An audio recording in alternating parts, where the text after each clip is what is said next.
Bonjour à tous. Bienvenue à cet épisode spécial Halloween, où je vous propose 4 témoignages racontés autour du feu.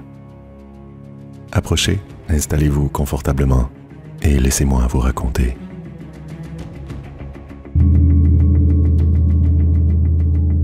Le Goatman de Charlevoix, par Anonyme. Reçu sur narrationhorreurqc@gmail.com. Romancé pour agrémenter l'écoute. Les noms, dates et lieux ont été changés pour préserver l'anonymat. Je m'appelle Étienne, j'ai 42 ans. Ma vie a été façonnée par les doux paysages de Charlevoix, où j'ai grandi sur une petite ferme entourée de la nature et de ses rituels. Il y a une quinzaine d'années, lorsque mon père a quitté ce monde, il nous a légué à ma petite sœur et à moi l'héritage de cette terre. Ma mère, elle, nous avait déjà laissé quelques années auparavant, emportés par un cancer du poumon qui s'était généralisé. Ce furent des années difficiles pour nous. Vers la fin de sa vie, mon père avait nourri un rêve, acquérir une vingtaine de chèvres dans l'espoir de créer des fromages artisanaux. Il avait fait construire une chèvrerie accueillante, une salle de traite bien agencée, une laiterie et une fromagerie dotée d'une salle d'affinage, sans oublier un entrepôt pour abriter son œuvre. La ferme n'était pas qu'un lieu de production laitière, elle s'épanouissait aussi sous le soleil généreux de l'été, avec ses légumes destinés à la vente locale, parmi lesquels poussaient de gras choux et de dodus pommes de terre. Un enclos de 1500 mètres carrés était dédié à nos chèvres, un espace où elles pouvaient gambader et se nourrir, profitant du doux astre du matin. Ma mère, infirmière dévouée dans un centre pour personnes âgées, travaillait sans relâche pour nous soutenir, surtout pendant les années de récolte plus difficiles. La ferme, bien que modeste, était un lieu de vie, mais le revenu qu'elle générait était tout aussi modeste. Mon père, hélas, n'était pas le meilleur des gestionnaires. J'avais 27 ans lorsque la ferme nous fut léguée, ma sœur n'en ayant que 23. J'avais complété mes études en agroalimentaire, tandis que Julie, elle, peinait encore à trouver sa voie, fraîchement diplômée en administration. Je me souviens d'une discussion quelques jours à peine après l'enterrement de notre père, qui allait changer notre vie. « Est-ce qu'on devrait vendre la ferme ?» demanda Julie, son regard sombre et inquiet. « Je ne sais pas. Et si on la reprenait pour en faire notre affaire familiale, ensemble ?» Ses yeux s'illuminèrent d'une lueur d'espoir avant de s'obscurcir à nouveau. « C'est beaucoup de travail. Julie, tu n'as pas de travail en ce moment. Nous pourrions produire du fromage et le vendre dans les petits commerces locaux. Tu penses que ça pourrait être rentable? Et les employés? Les soins vétérinaires, l'équipement, l'entretien des bâtiments? On pourrait au moins essayer, non? Papa serait fier de nous. Et si ça ne fonctionne pas, nous pourrions toujours vendre la ferme. » Nous prîmes quelques jours pour réfléchir. En attendant, je m'installai dans la maison familiale, m'occupant des chèvres.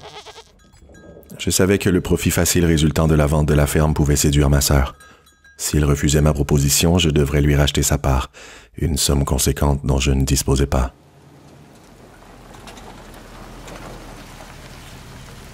Le jeudi matin suivant, Julie débarqua à la maison et nous nous assîmes à la table de la cuisine pour discuter.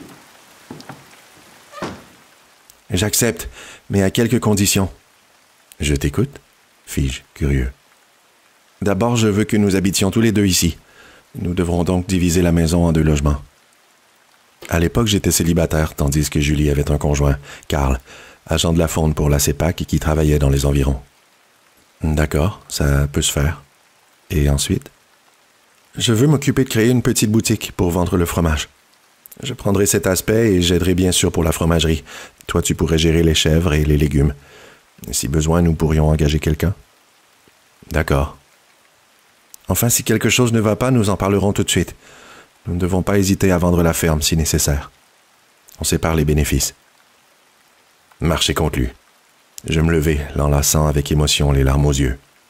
Nous allions bâtir notre propre rêve. Les semaines qui suivirent furent une danse avec les formalités administratives, les permis légaux, un prêt considérable de la banque, avec la propriété en garantie. Mais l'idée de réaliser ce projet ensemble me remplissait d'une joie profonde.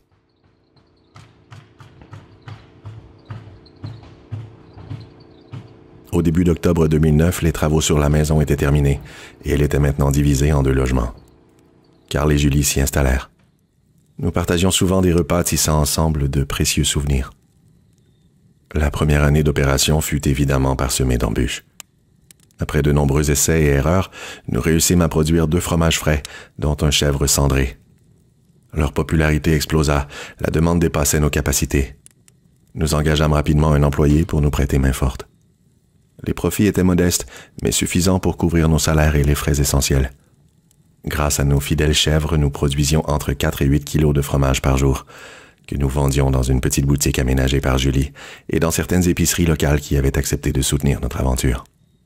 Notre plan d'affaires prévoyait une expansion progressive sur 2 ans, visant à doubler notre production.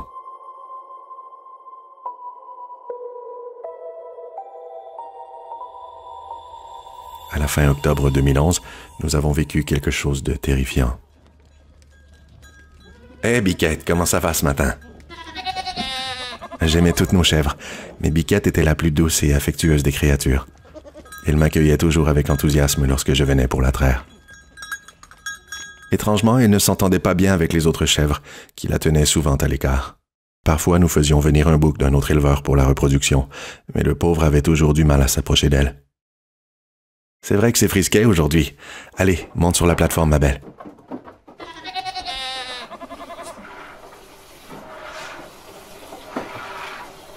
Après la traite du matin, je la laissais gambader dans le pâturage.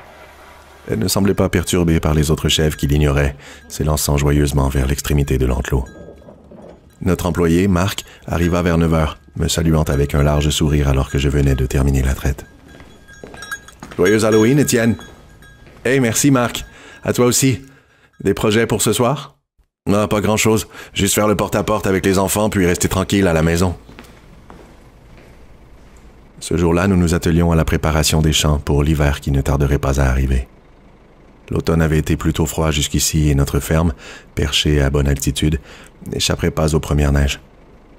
Il était préférable qu'elle tarde à arriver cette année, car nous avions pris un peu de retard. Heureusement, la terre n'était pas encore gelée.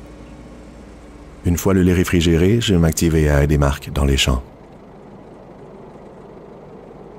Vers 17 heures, le soleil commençait à se cacher derrière les montagnes, et je revins à la chèvrerie pour la traite du soir, épuisé. Une à une, j'entrai les chèvres, puis je commençai à les traire. Julie vint me rejoindre pour m'aider.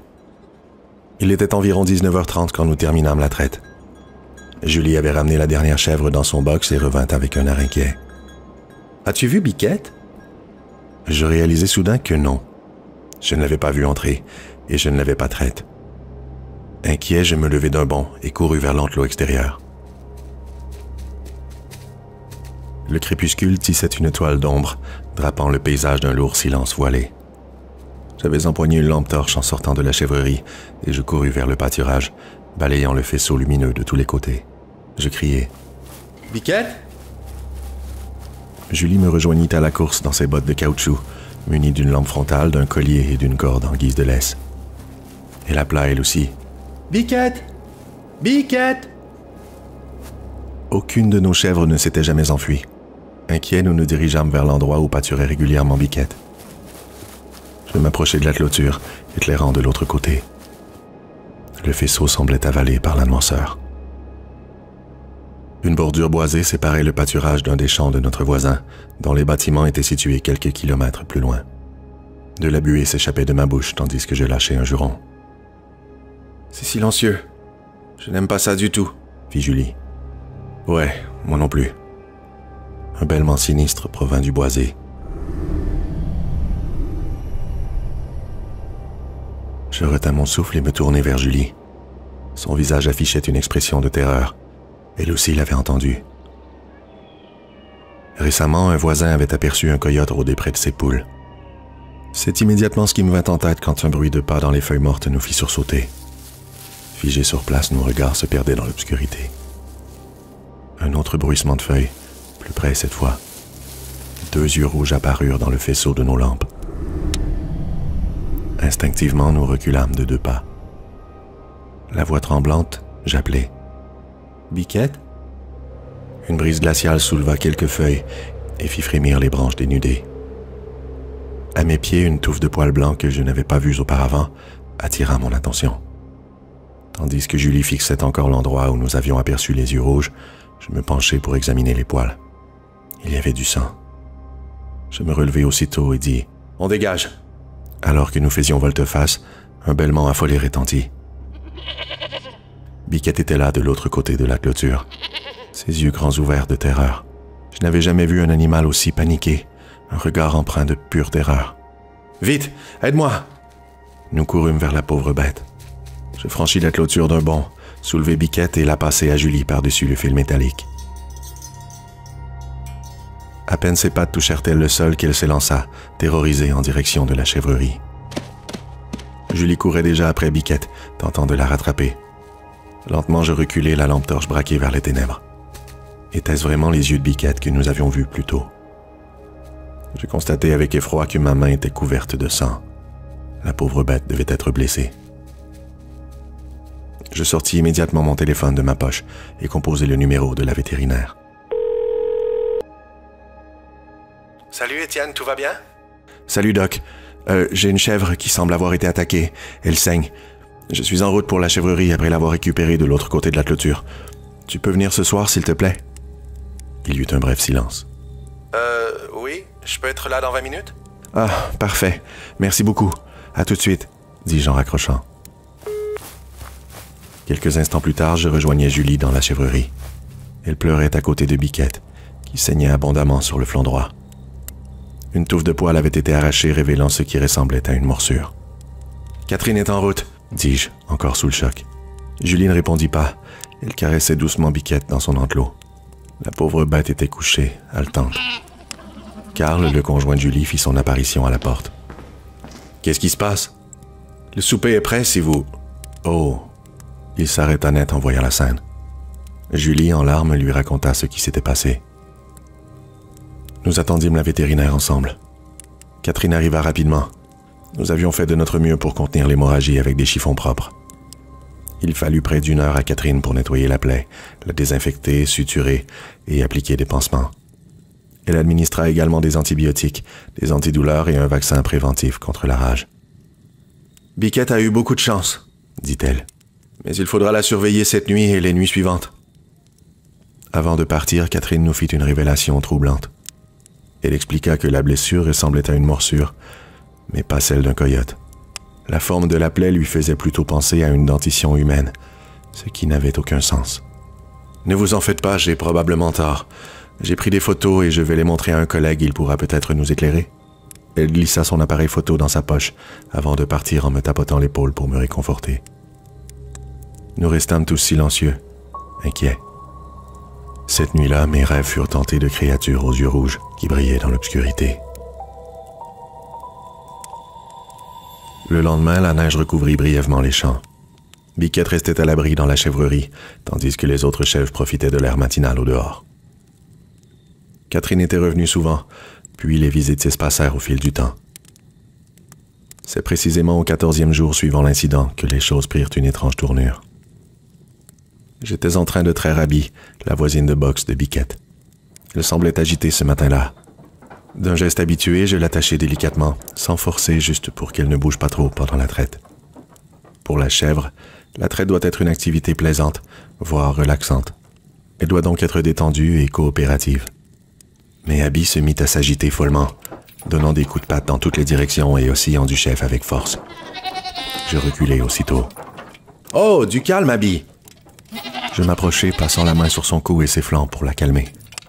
Elle cessa de s'agiter, mais haletait rapidement, le regard complètement fou. Je décidai de la ramener dans son box le temps qu'elle se calme. Ce matin-là, toutes les chèvres étaient dans le même état qu'Abby, affolées. Toutes sauf Biquette, qui me regardait passer devant elle. Elle n'avait plus le tempérament enjoué d'avant ce troublant incident. Désormais, elle était renfrognée et mélancolique. Je mis cela sur le compte des antidouleurs et du traumatisme de la blessure. Je me suis dit que ça passerait. Incapable de traire une seule chèvre ce matin-là, je sortis, songeant à regret que mon père aurait su quoi faire, lui, s'il avait été là. Alors que je refermais la porte de la chèvrerie, mon téléphone vibra dans la poche de mon jean. « Salut, Doc !» fis-je en me dirigeant vers la maison. « Mes chèvres sont toutes agitées ce matin, je ne sais pas trop quoi faire. »« Salut, Étienne. Pour l'instant, laisse-les reposer, ça devrait passer. Je t'appelais parce que... Tu te souviens des photos de la morsure de Biquette? Je t'avais dit que je les montrerais à un collègue. Oui? Alors c'était bien un coyote? Demandai-je. Non. Ma première impression était bonne. Il est catégorique. On voyait très bien des marques de dents humaines. Les pensées se bousculaient vite dans ma tête, et le silence qui s'ensuivit sembla durer une éternité. Qui pouvait être assez fou pour venir mordre une chèvre? Une de mes chèvres, qui plus est. Et il y a autre chose, ajouta-t-elle. Je ne suis pas censé en parler, alors s'il te plaît, garde ça pour toi. Oui, bien sûr. Le 31 octobre, il y a eu un autre incident, dans une ferme voisine. J'écarquillai les yeux. Le fermier a dit qu'il a vu une silhouette humaine, très grande, qui rôdait près de son poulailler. Il est sorti avec une arme et il a tiré en l'air. Puis la silhouette s'est enfuie. Il a vu qui c'était? À vrai dire, il a dit qu'il ne pense pas que c'était quelqu'un. Il a dit que ça avait une tête de chèvre, mélangée à celle d'un humain. Abasourdi, je ne pus contenir un rire nerveux. C'est complètement fou, je sais. Écoute, je veux surtout que tu sois prudent. Je te conseille de garder tes chèvres à l'intérieur pour l'instant. Et si quelque chose rôde dans les parages, alors il vaut mieux être vigilant. Compris. Merci, Catherine. On se tient au courant. Karl, le conjoint de Julie, me raconta qu'il avait entendu une histoire d'un de ses collègues agents de la faune. Il parlait d'une créature étrange rôdant dans la forêt. Un chasseur l'aurait aperçu à travers la lunette de son fusil. La créature avait couru entre les arbres avant de disparaître. Tel qu'entendu avec Catherine, je ne sortis pas les chèvres cette journée-là, ni les jours suivants, sauf pendant de courtes périodes, lors de journées au temps clément. En revanche, Biquette n'allait pas bien du tout. Son état se détériora en quelques jours à peine.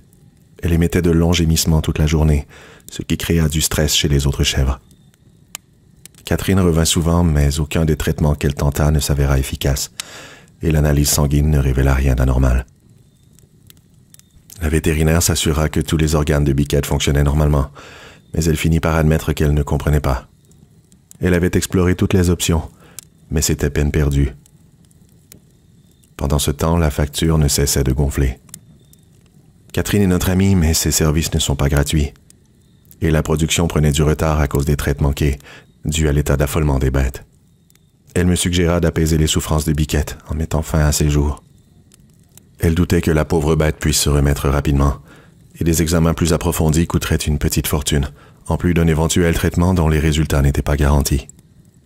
Nous n'avions simplement pas les moyens. Le choix fut extrêmement déchirant, surtout pour Julie qui pleura toute la soirée. J'appelai Catherine pour lui annoncer notre décision. Elle viendrait le lendemain matin pour euthanasier la pauvre Biquette. Encore une fois, la nuit fut peuplée de cauchemars sinistres. Je me réveillai en sursaut vers 1h du matin sentant que quelque chose n'allait pas. Puis j'entendis un son à travers la fenêtre de ma chambre. Ça provenait de la chèvrerie. Les bêtes étaient affolées et hurlaient. Je me levai en vitesse, enfilant un pantalon, un chandail chaud et mes bottes, avant de m'engouffrer dans le froid mordant de la nuit. Le son qui émanait de la chèvrerie était indescriptible et terrifiant. Inquiet, je saisis une grande fourche et je contournai la grange. Une petite neige était tombée en fin de soirée, et je fus rassuré de constater qu'il n'y avait pas de traces autour du bâtiment. Lâchant un instant la fourche, j'ouvris la porte de la chèvrerie qui grinça lourdement. Les chèvres s'étaient toutes tues, et il régnait un silence inquiétant. Seul le bruit du chauffage et de la ventilation était perceptible. À tâtons, je cherchai l'interrupteur sur ma droite. Je l'activai, plongeant la chèvrerie dans une lumière froide, aveuglante. Une fois mes yeux habitués à la clarté, je constatai avec horreur une traînée de sang qui passait du box de Biquette à celui d'Abby, juste à côté. Inquiet de ce que j'allais découvrir, j'approchai doucement, le souffle haletant et les muscles tendus. Les chèvres me regardaient passer, acculées dans un coin de leur enclos.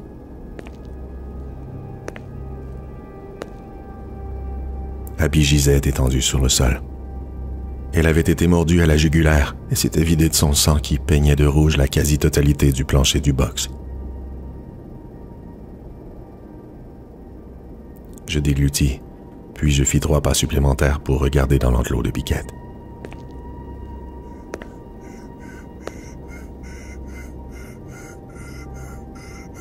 Elle était couchée sur le côté. Son ventre se gonflait et se rétractait rapidement. Je me dis d'abord que ce qui avait mordu Abby avait aussi probablement attaqué Biquette, mais je constatai avec effroi que la gueule de cette dernière était ensanglantée. C'était elle qui avait mordu Abby. Je m'assurai que toutes les autres chèvres allaient bien, puis je revins vers Biquette et Abby. Biquette ne bougeait plus. Elle ne respirait plus. Je ne comprenais pas ce qui s'était passé. Comment était-elle sortie de l'enclos? Avait-elle sauté par-dessus la porte? Je m'effondrai sur le sol, le visage enfoui dans les mains. J'éclatai en sanglots. Je passai le reste de la nuit à tout nettoyer. Pas question que Julie voie ça. Elle ne s'en remettrait pas.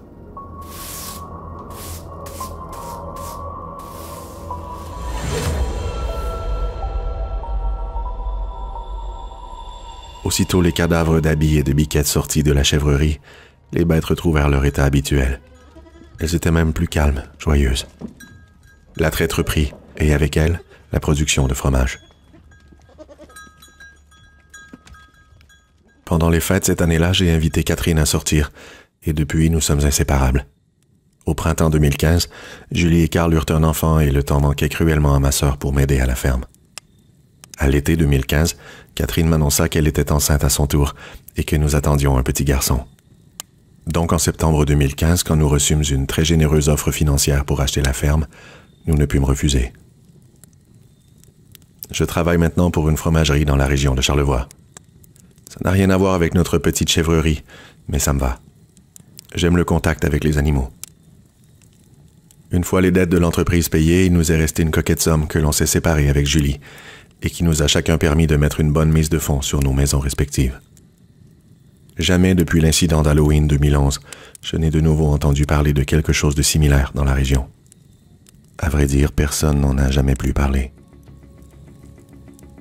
Cette histoire a laissé des marques profondes dans mon esprit. Je ne peux m'empêcher de presser le pas quand je marche près d'une forêt le soir, tous mes muscles tendus et prêts à fuir.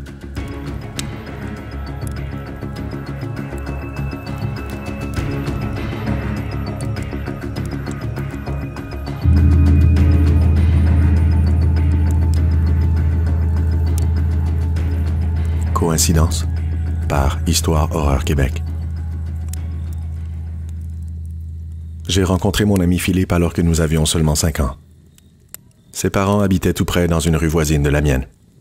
Nous avons même célébré Halloween ensemble une dizaine de fois, parcourant le quartier déguisé, frappant aux portes en quête de bonbons. En 2014, nous avions depuis longtemps dépassé l'âge pour ce genre d'escapade, la trentaine bien entamée. Pourtant, ce soir-là, un vendredi d'Halloween, j'avais invité Philippe à souper chez moi dans mon condo à Beauport, au nord de Québec. Nous avions prévu de regarder des films d'horreur et de jouer à des jeux vidéo. C'était l'une de ces soirées d'automne parfaites, avec des températures presque estivales. Philippe est arrivé vers 16h et nous avons décidé de sortir pour une promenade avec mon chien. Je venais tout juste de télécharger une application étrange sur mon téléphone, supposément capable de permettre aux esprits de communiquer avec les vivants. Philippe m'avait regardé avec scepticisme alors que je lui montrais l'application. Le cimetière, à quelques dizaines de minutes de marche du condo, était devenu notre destination, où nous allions tester ce fameux microphone pour les morts. Sous un ciel lumineux, nous avons traversé le boisé. L'air sentait le bois humide et les feuilles mortes craquaient sous nos pieds. Ma petite Jack Russell bondissait joyeusement à chaque bâton que nous lui lancions. Pendant tout ce temps, j'avais laissé l'application ouverte sur mon téléphone, posant des questions au hasard. « Est-ce que quelqu'un est là? Vous pouvez vous manifester? » Les réponses, si on peut les appeler ainsi, étaient incohérentes. Crayon. Chaise. Voiture. Nous avons finalement atteint le cimetière. Le soleil commençait à décliner, projetant des ombres longues et dorées à travers les branches. La scène était étrangement paisible. Je tenais mon chien en laisse d'une main, mon téléphone dans l'autre, continuant à poser des questions aux esprits sans grand succès. Alors que nous décidions de rentrer, l'application jusque-là silencieuse s'est soudainement manifestée. « William. » Mon chien s'est figé, ses oreilles dressées. Philippe et moi avons échangé un regard interrogateur. Je consultai l'écran. « William. » Vous vous appelez William? Demandai-je incertain. Quelques secondes de silence suivirent avant que la voix répète. William. Puis un mot de plus apparut. Meurtre. Nous avons échangé un regard inquiet. La nuit approchait et pourtant, ma curiosité était piquée à vif. Nous nous mîmes à examiner les noms sur les pierres tombales. Très vite, nous dénichâmes une tombe ancienne, presque cachée par la végétation. Mon chien refusait de s'en approcher. Gravé dans la pierre, le prénom William nous fit frissonner. « C'est incroyable !» murmura Philippe, tout aussi surpris que moi. Soudain, une publicité assourdissante interrompit le silence.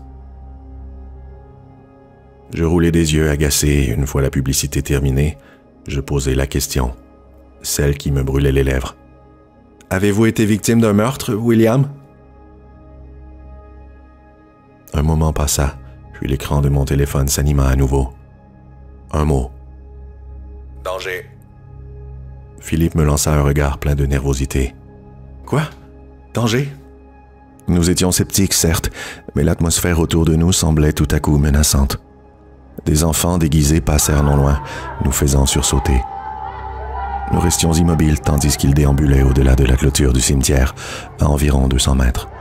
Ils riaient et ils criaient. « On devrait rentrer, » dit Philippe. Il avait raison. Il ferait bientôt nuit et l'idée de traverser la forêt dans l'obscurité ne m'enchantait guère. Une brise glacée s'était levée, transformant le calme du cimetière en quelque chose de bien plus sinistre. Philippe prit la laisse et commença à marcher vers le sentier. « Attends !» fis-je, presque suppliant. « Une dernière question. » Il soupira puis acquiesça. Je pris une grande inspiration avant de demander. « Qui est en danger? » L'application afficha d'abord des lettres sans aucun sens, puis enfin 2 mots. « Partir. Maintenant. » À ce moment-là, mon téléphone figea. L'écran était gelé sur ces mots. Un craquement se fit entendre derrière nous, du côté de la clôture. Sans réfléchir, nous nous sommes mis à courir, mon chien déjà loin devant nous. Chaque pas dans la forêt résonnait dans la pénombre grandissante, transformant l'endroit en un labyrinthe de silhouettes inquiétantes. De retour chez moi après une course effrénée, nous avons éclaté de rire. Était-ce possible d'avoir eu aussi peur à cause d'une application ridicule? Nous avons préparé le souper, joué à des jeux et distribué des bonbons aux enfants qui passaient dans le quartier. L'application, quant à elle, ne m'a plus jamais offert de conversation aussi claire. Je l'ai d'ailleurs supprimée depuis longtemps. Je suppose que je ne saurai jamais ce qui est vraiment arrivé à ce William, ou si ce n'était qu'une coïncidence.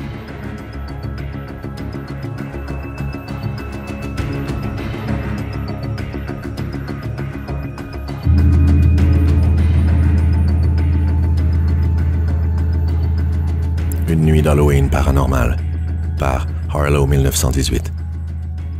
Traduit de l'anglais.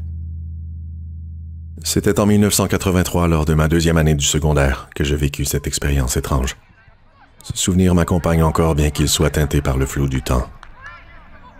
À mes côtés se trouvaient Jean et Simon, 2 amis inséparables, et ensemble nous avons affronté une nuit d'Halloween qui allait nous marquer à jamais. Après une séance d'entraînement de football, nous étions restés traînés un peu vêtus de nos uniformes, déambulant dans les rues paisibles de notre quartier.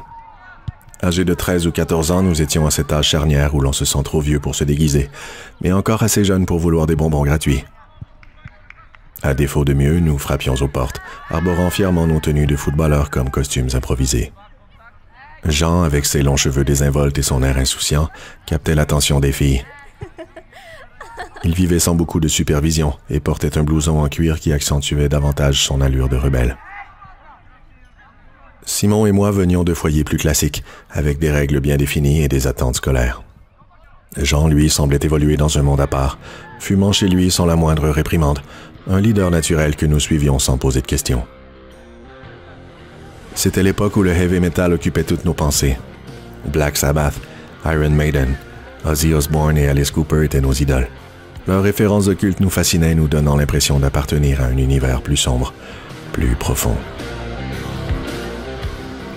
Jean, toujours le plus audacieux, avait même forgé une croix en métal pendant un cours de technologie, qu'il portait parfois à l'envers en se faisant appeler Johnny Blade, un surnom tiré d'une chanson de Black Sabbath. Après avoir parcouru les maisons du quartier pour ramasser notre butin sucré, nous nous retrouvâmes chez Simon. Pour une raison que je ne peux expliquer, nous avions choisi de nous installer dans la chambre de ses parents. Cette pièce située au rez-de-chaussée de la maison, près du salon, allait être le théâtre d'événements que nous n'oublierions jamais. Alors que nous triions nos friandises, la radio posée sur la table de nuit s'alluma soudainement. Sur le coup, cela nous fit rire, mais à peine avions-nous repris nos discussions que les lumières se mirent à clignoter frénétiquement. Voyant là une opportunité de marquer le coup en cette nuit d'Halloween, Jean, fidèle à son personnage, prit sa croix à l'envers et s'avança vers la radio. Il leva l'objet et entama une sorte de bénédiction profane, invoquant le nom du diable que je n'ose toujours pas prononcer même 40 ans plus tard. Il fit de même avec la lampe de chevet, puis ses yeux se posèrent sur un crucifix accroché au-dessus de la porte. Jean, dans un élan de défi, s'avança vers l'objet sacré, prêt à enchaîner sa parodie. Mais alors qu'il levait la croix, il fut subitement soulevé du sol, projeté en arrière avec une force invisible, atterrissant lourdement sur le lit là où Simon et moi étions assis, pétrifiés. Terrifié, je me précipitai hors de la chambre. Dans le couloir, les lumières continuaient de clignoter. La radio émettait des grésillements insensés, et lorsque je jetai un coup d'œil, je vis Jean, les yeux révulsés, semblant étouffé comme s'il avalait sa propre langue. Simon, réagissant très vite, se jeta sur lui, tentant de lui ouvrir la bouche pour l'empêcher de suffoquer. Je tremblais d'effroi, mais je finis par revenir dans la chambre incapable de laisser mes amis seuls. Puis, sans crier gare, tout s'arrêta. Les lumières cessèrent de clignoter, la radio se tut, et Jean resta allongé là, le regard absent. Sortant précipitamment de la maison, nous nous retrouvâmes dehors, sur la pelouse à fixer la fenêtre de la chambre où tout venait de se produire. Jean, quant à lui, ne pouvait plus parler, totalement muet, et son visage trahissait une peur que je n'avais jamais vue chez lui. Après une dizaine de minutes, le calme revint à l'intérieur de la maison.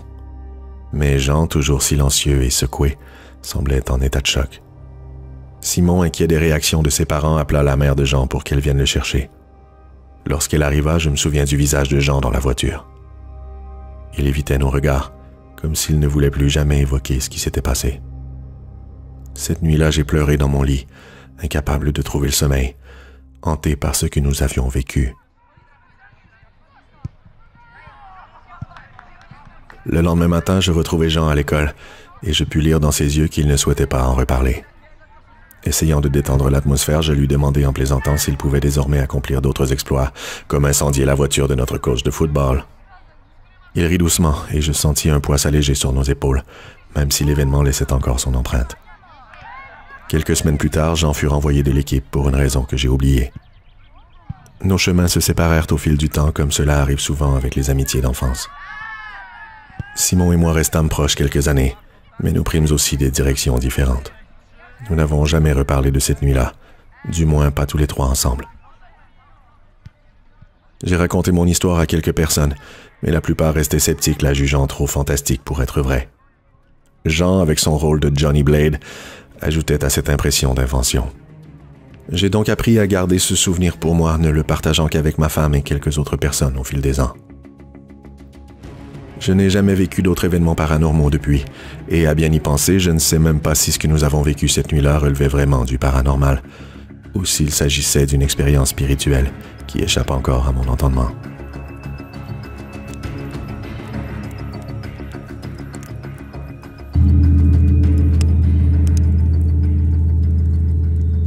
J'ai peur des gens, par Alice May 18, traduit de l'anglais.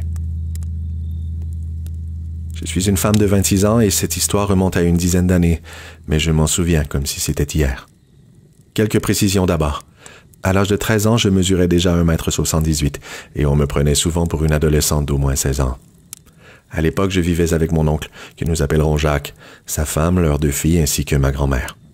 Jacques avait fondé sa propre entreprise d'entretien et de réparation de piscines et de spas, ce qui incluait la manipulation de produits chimiques lourds et divers équipements pour son travail. Il excellait dans son métier et c'était le genre de personne que tout le monde appréciait et avec qui on s'entendait bien. Un jour, l'une de ses clientes, une femme d'âge moyen, l'avait joyeusement conviée à une grande fête d'Halloween qu'elle organisait chez elle et lui avait dit qu'ils étaient les bienvenus, sa famille et lui. Mon oncle, passionné d'Halloween et de frayeur, avait immédiatement accepté, d'autant plus que la dame prévoyait un labyrinthe hanté dans son verger. Jacques m'avait invité à l'accompagner. Bien que je ne sois pas une grande adepte des fêtes, j'avais accepté sans hésiter lorsqu'il m'avait proposé de travailler avec lui dans ce dédale soi-disant hanté. La fête était agréable, la nourriture excellente, mais je restais principalement avec ma famille tentant de profiter de l'ambiance. Toutefois, ce qui me réjouissait le plus, c'était la perspective de travailler dans le labyrinthe. Environ 1 heure avant l'ouverture du dédale, mon oncle et moi nous étions préparés dans nos costumes. Il s'était installé dans une partie inoccupée de la maison, tandis que je me changeais dans une autre pièce. Mon rôle était simple, je devais servir de diversion pour les participants du labyrinthe. Je portais une robe courte de style victorien, maculée de faux sang qui recouvrait mon corps et mes vêtements, donnant l'illusion que j'étais pendu à une corde attachée à un arbre. Le plan était que de petits groupes s'avancent dans le labyrinthe et que je reste immobile attirant leur regard, tandis que Jacques, déguisé en Michael Myers avec une véritable tronçonneuse, se tenait dans l'ombre juste en face de moi. Alors il ferait rugir la tronçonneuse, effrayant les visiteurs qui s'enfuiraient en hurlant, poursuivis par lui. Une demi-heure s'était écoulée sans incident. Tout se passait comme prévu. Mais cela ne dura pas. J'entendis des voix bruyantes dans l'obscurité du chemin et je me remis en position amusé par les cris effrayés des visiteurs ivres. Je distinguai environ 5 voix masculines, toutes empreintes d'ivresse. Comme de l'alcool était servi à la fête, je n'y prêtais pas plus attention. Toutefois, un malaise grandissant s'empara de moi, lequel je balayai d'un revers de la main, persuadé d'être en sécurité dans cette fête privée. Après tout, j'étais une adolescente naïve de 13 ans, et mon oncle n'était pas loin. Du moins, le pensais-je.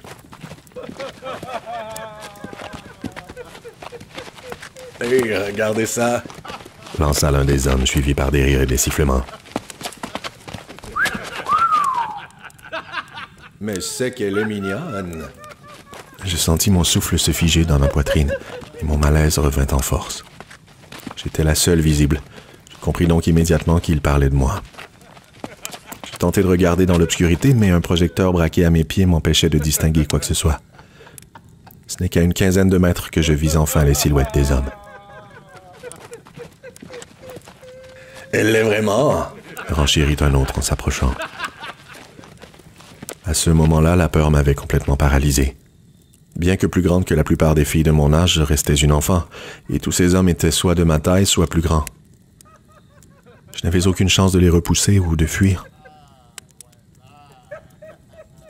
Ils s'avancèrent vers moi, dégageant une forte odeur d'alcool. 1 ou 2 visages étaient à demi éclairés par le projecteur, les autres demeuraient dans l'ombre et je maudissais cette lumière qui m'aveuglait. « Salut, ma jolie !» lança l'un d'eux en s'approchant encore. Il était à quelques centimètres de moi lorsque lui et un autre tendirent la main pour me toucher. « Et si on quittait cet endroit pour aller s'amuser ailleurs? »« Reculez !» leur dis-je en retrouvant enfin ma voix. « Oh, sois pas comme ça !» rétorqua-t-il d'un ton traînant. À ce moment-là, ses amis m'avaient encerclé, formant une barrière autour de moi. J'essayais de chercher mon oncle du regard, mais il n'était nulle part en vue. Il devait probablement courir après le dernier groupe plus loin dans le labyrinthe. J'étais complètement seul. L'homme étendit la main vers ma poitrine et je la repoussai violemment. « Je vous ai dit de me laisser tranquille !» Mon cœur battait à tout rompre dans mes oreilles et je tentais de me faufiler entre eux pour fuir et retrouver Jacques.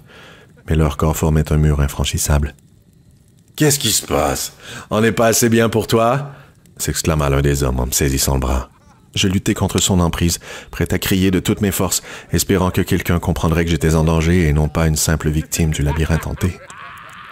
C'est alors que j'entendis le vrombissement d'une tronçonneuse, et les hommes se tournèrent vers l'obscurité où la silhouette de mon oncle déguisé en Michael Myers se dessinait dans la lumière du projecteur. Je n'avais jamais été aussi reconnaissante de voir un tueur en série iconique. « Qu'est-ce que vous faites à ma nièce? » tonna-t-il en avançant rapidement vers eux. Je me retins de pleurer de soulagement. Leurs visages se décomposèrent en voyant cet homme d'1,93 m, solidement bâti grâce à son travail physique, mais surtout il tenait une véritable tronçonneuse. Autrement dit, quelqu'un capable de les anéantir pour avoir osé toucher à sa nièce. Les hommes commencèrent à reculer, l'un d'eux arborant un sourire nerveux. Tranquille, mec, on s'en allait, dit-il.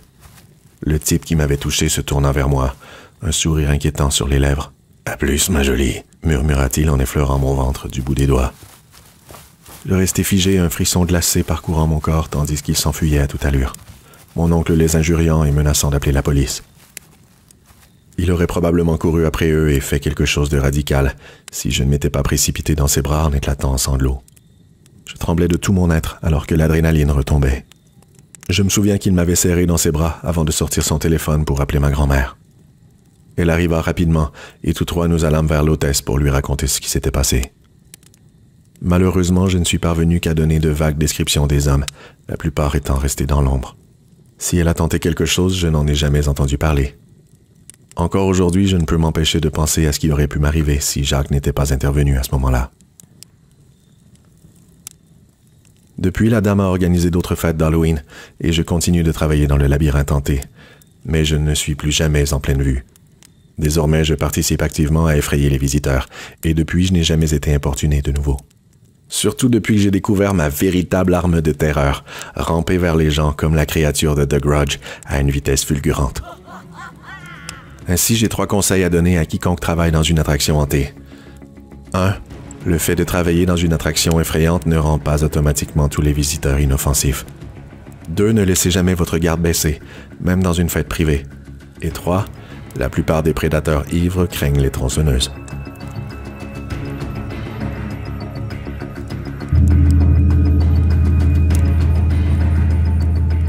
Merci d'avoir été des nôtres. Je vous souhaite à toutes et à tous un très joyeux Halloween.